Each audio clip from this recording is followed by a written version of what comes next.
किताबें बहुतों ने पढ़ी है, लेकिन फर्क उस 1% ने बनाया है जिसने हर सवाल को समझकर याद किया।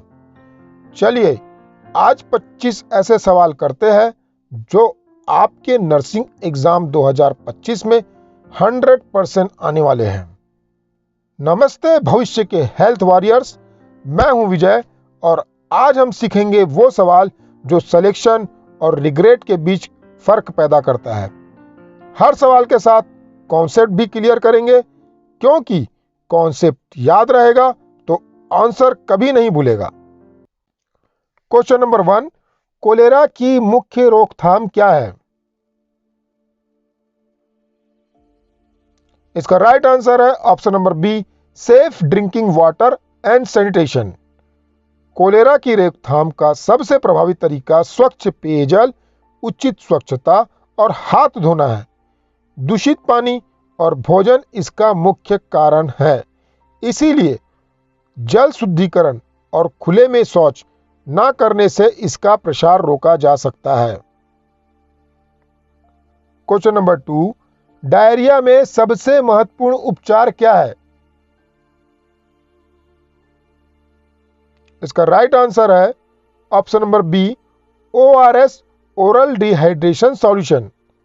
डायरिया में शरीर से पानी और नमक की कमी होती है। इसका सबसे प्रभावी और सस्ता उपचार है ORS, जो डिहाइड्रेशन को रोकता है। WHO ने इसे लाइफ सेविंग सॉल्यूशन कहा है। क्वेश्चन नंबर 3, ORS का मुख्य घटक क्या है?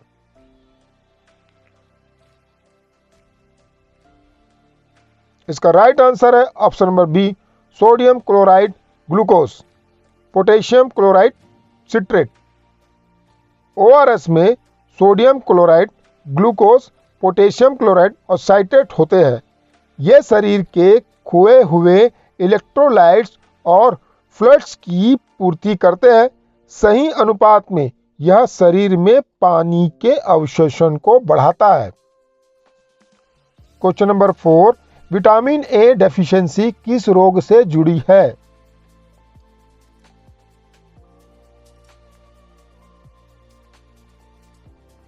इसका राइट आंसर है option number A, night blindness xerophthalmia. Vitamin A की कमी से नाइट ब्लाइंडनेस या एक्सोप्थेल्मिया होता है। इससे आंखों की रोशनी कमजोर होती है और कार्निया सूख जाता है। इसे रोकने के लिए विटामिन ए रिच फूड जैसे गाजर, दूध, हरी सब्जियां उपयोगी है।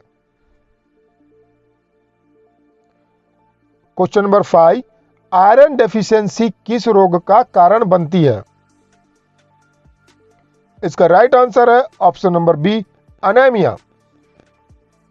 आयरन की कमी से अनेमिया होता है, जिसमें हीमोग्लोबिन का स्तर कम हो जाता है। इसके कारण कमजोरी, चक्कर आना और थकान होती है। रोकथाम के लिए आयरन सप्लीमेंट और हरी पत्तेदार सब्जियां जरूरी है। क्वेश्चन नंबर 6, आयोडीन डेफिशिएंसी से कौन सा रोग होता है? इसका राइट आंसर है ऑप्शन नंबर ए, गॉइटर। आयोडीन की कमी से गॉइटर रोग होता है, जिसमें थायराइड ग्रंथि बढ़ जाती है। इसीलिए नमक में आयोडीन मिलाना आवश्यक किया गया है, ताकि थायराइड हार्मोन संतुलित रहे। Question number 7, vitamin C deficiency रोग का नाम क्या है? इसका राइट आंसर है option number A, scurvy. Vitamin C की कमी से स्कर्वी होता है, जिसमें मसूड़े सूज जाते हैं, खून आने लगता है और घाव भरने में देरी होती है। यह रोग साइट्रस फूड की कमी से होता है, जैसे नींबू और संतरा। Question number 8, vitamin D deficiency कौन सा रोग होता है?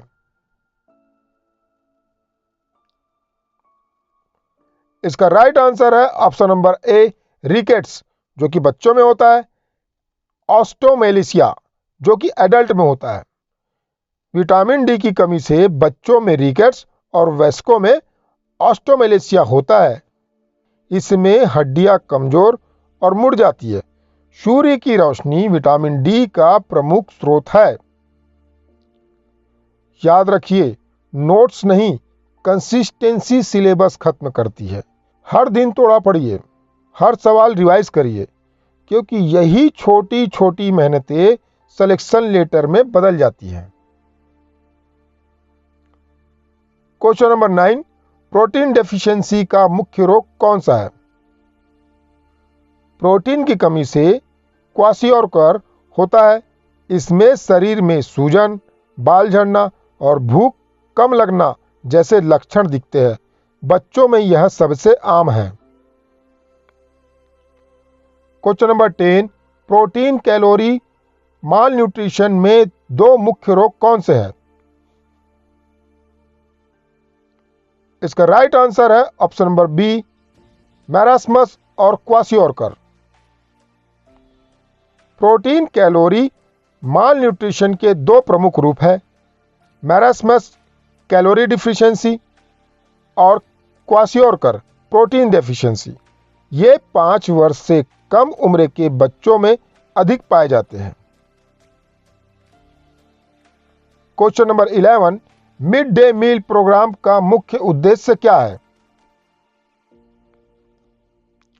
इसका राइट आंसर है option number B, improve nutrition and school attendance among children.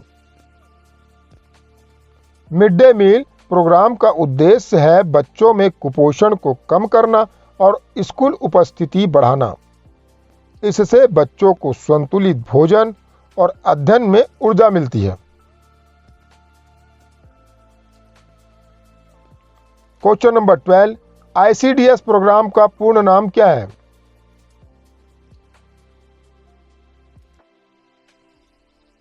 इसका राइट आंसर है ऑप्शन नंबर ए, integrated child development services. ICDS Bharat की योजना है जो 1975 में शुरू हुई। इसका लक्ष्य बच्चों और माताओं के पोषण, स्वास्थ्य और विकास को सुधारना है। आईसीडीएस का मुख्य लक्ष्य क्या है? इसका राइट आंसर है option number A, improve nutrition and health of children and mothers. ICDS का मुख्य लक्ष्य है मातृ और शिशु स्वास्थ्य को सशक्त बनाना। यह स्वास्थ्य जांच, टीकाकरण, पोषण और प्री स्कूल शिक्षा की सुविधा प्रदान करता है। क्वेश्चन नंबर 14, आईसीडीएस के अंतर्गत आंगनवाड़ी वर्कर का कार्य क्या है?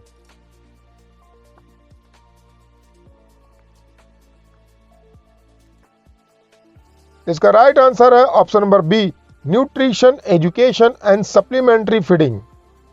आंगनवाड़ी वर्कर आईसीडीएस की रीढ़ है।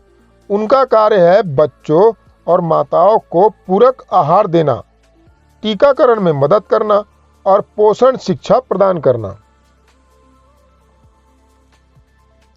Question number 15, national nutritional anaemia control programme कब शुरू हुआ? इसका राइट आंसर है ऑप्शन नंबर बी, 1970। यह कार्यक्रम 1970 में शुरू हुआ ताकि गर्भवती महिलाओं और बच्चों में एनीमिया कम किया जा सके। इसके तहत आईएफए टैबलेट और न्यूट्रिशन अवेयरनेस दी जाती है। Question number 16, anaemia control programme के अंतर्गत कौन सी टैबलेट दी जाती है? इसका राइट आंसर है option number C, iron and folic acid tablet. Anaemia नियंत्रण कार्यक्रम आयरन और फॉलिक एसिड टैबलेट दी जाती है ताकि हीमोग्लोबिन का स्तर सुधरे और मातृ मृत्यु दर घटे। क्वेश्चन नंबर 17, गर्भवती महिलाओं को आईएफए टैबलेट कितना देना चाहिए?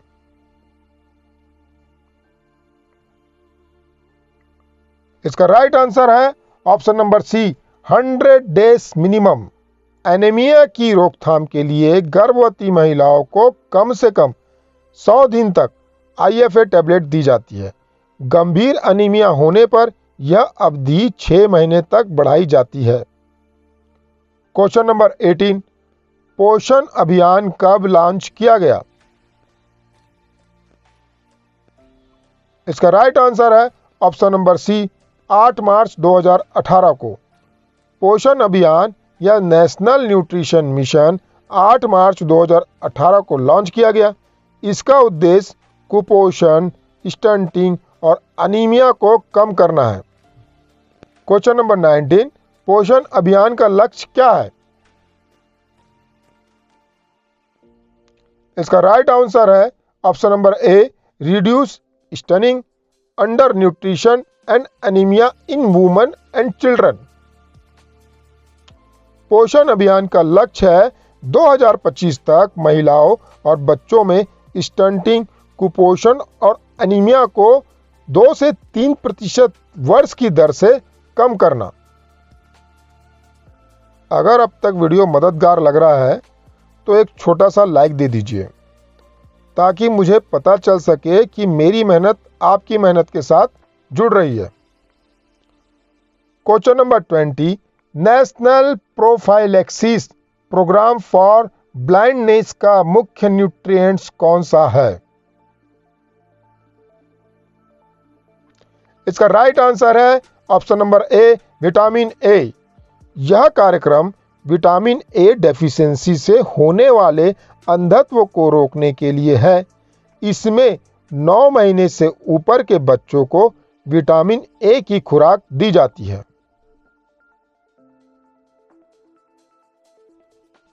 Question number 21, vitamin A supplementation की रिकमेंडेड डोज क्या है? इसका राइट आंसर है option number B, 2 lakh IU every 6 month after 9th month age. WHO के अनुसार 9 माह की आयु से बच्चों को हर 6 माह में 2 lakh IU vitamin A syrup दिया जाना चाहिए ताकि नाइट ब्लाइंडनेस और एक्सोप्थेल्मिया से बचाव हो सके। Question number 22, water borne disease का एग्जाम्पल कौन सा है?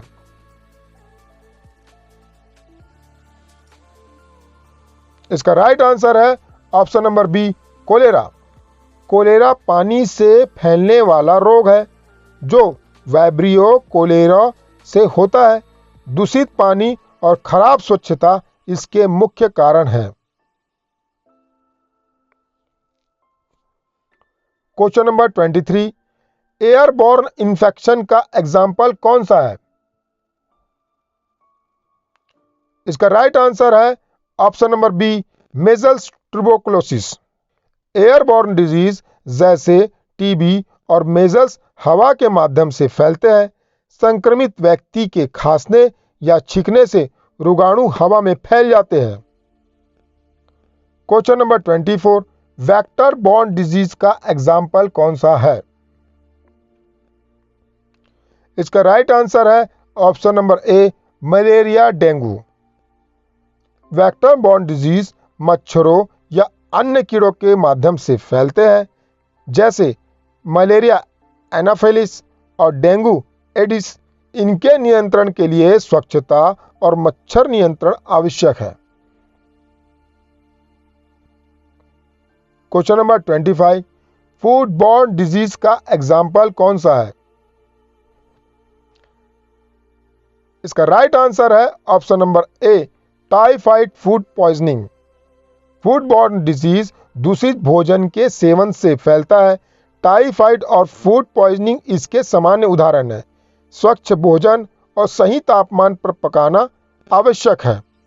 अगर आज का वीडियो आपकी तैयारी में थोड़ा भी मददगार रहा है तो कमेंट में जरूर लिखिए, मैं हार नहीं मानूंगा जब तक मेरा सिलेक्शन नहीं होगा। वीडियो को लाइक करें, अपने दोस्तों के साथ शेयर करें और चैनल को सब्सक्राइब करें क्योंकि अगले वीडियो में मैं लाऊंगा टॉप 25 पब्लिक हेल्थ और न्यूट्रिशन के क्वेश्चन जो एग्जाम में बार बार आते हैं। याद रखिए, किस्मत नहीं कंसिस्टेंसी जीत दिलाती है। मिलते हैं अगले वीडियो में। तब तक पढ़ते रहिए, बढ़ते रहिए और मुस्कुराते रहिए।